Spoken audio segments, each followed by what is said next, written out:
Maksud dan arti kata anomali serta contoh penggunaannya.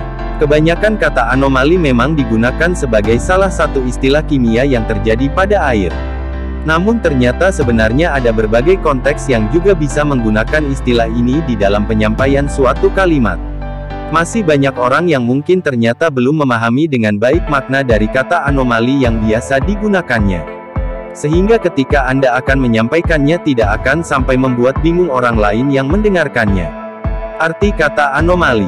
Sebenarnya dalam Kamus Besar Bahasa Indonesia kata anomali memiliki arti penyimpangan atau ketiaknormalan dari yang normal atau biasa terjadi. Secara teknik, anomali berarti penyimpangan dari keseragaman sifat fisik yang sering mengundang perhatian eksplorasi. Sehingga dapat disimpulkan bahwa anomali adalah sebuah penyimpangan dari yang normalnya terjadi dalam segi apapun. Memang perlu dilakukan penyesuaian untuk bisa menggunakan kata anomali pada kalimat yang jelas dan bisa diterima dengan baik.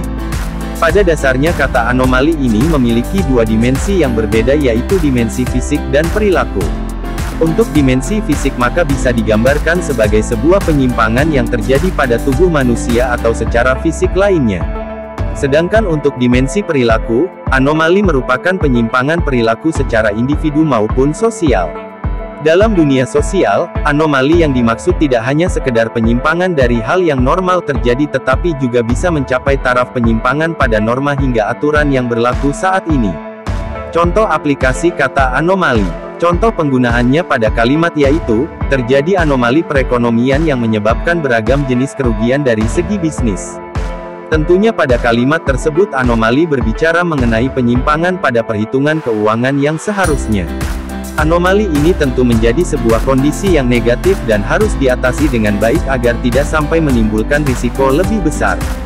Bermain dengan kata anomali mungkin cukup sulit bagi Anda yang tidak biasa menggunakan bahasa formal ketika berbicara. Banyak yang menggunakan kata anomali ini pada perspektif yang bersifat ilmiah. Sehingga cukup jarang ditemukan ada yang menggunakan kata anomali ini sebagai percakapan ringan sehari-hari.